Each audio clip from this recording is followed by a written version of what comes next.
Чапаева Хангаласского улуса отныне станет самым настоящим центром притяжения для талантливой и одаренной молодежи, для талантливых школьников нашей республики, потому что именно здесь сегодня состоялось торжественное открытие учебно-лабораторного корпуса Малой академии наук, оснащенного по самому последнему слову техники самым современным оборудованием.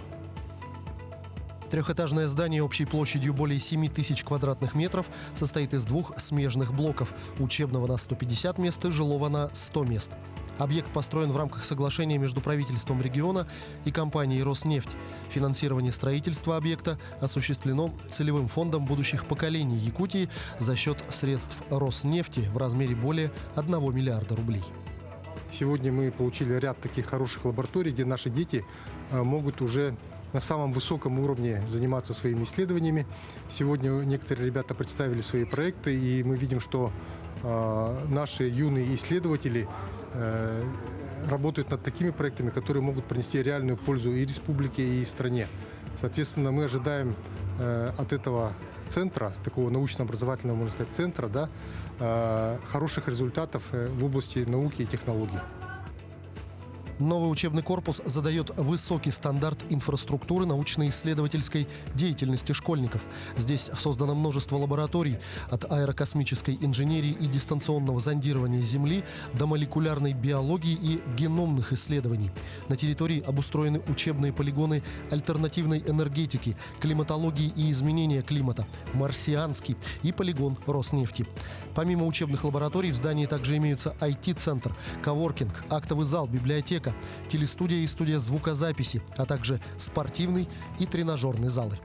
Наши ребята будут здесь сами создавать клеточные культуры уникальных растений, которые находятся здесь, на нашей территории Якутии. Например, венерин башмачок. Это очень уникальное растение краснокнижное, но мы будем его культивировать клеточно. И также наши ребята этим будут заниматься, участники нашей академии. Ну и также здесь будут проводиться работы по геномным исследованиям, как раз связанные с древними животными, которые здесь жили давным-давно. И это будет таким большим интересным проектом.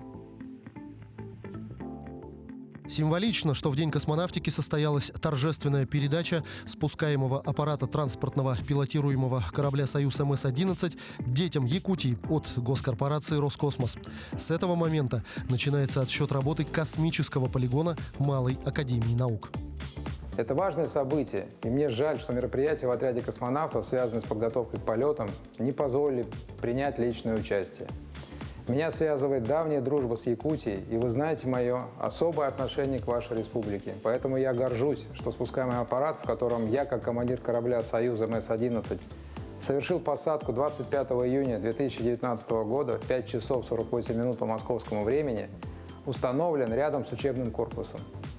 Уверен, что экспозиция аппарата будет стимулировать развитие молодого поколения интереса к науке и технике, космической деятельности и в конечном итоге способствовать подготовке высококвалифицированных кадров.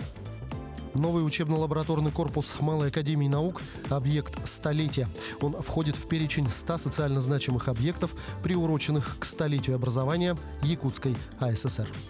Безусловно, этот центр, мы можем сказать, что один из лучших центров для подготовки одаренных детей не только на Дальнем Востоке, но и, наверное, во всей стране. Потому что я много где был, много где вижу, как работают с одаренными детьми. И, безусловно, вот сегодня это здание, безусловно, одно из лучших. Малая академия наук республики – это уникальный международный научно-образовательный центр. Его главной идеей является создание вдохновляющей атмосферы для одаренных детей со всей республики и формирование сообщества будущих лидеров Якутии. Иван Лазаренко, Дюлус Иннокентьев, Чапаева, Хангаласский улус.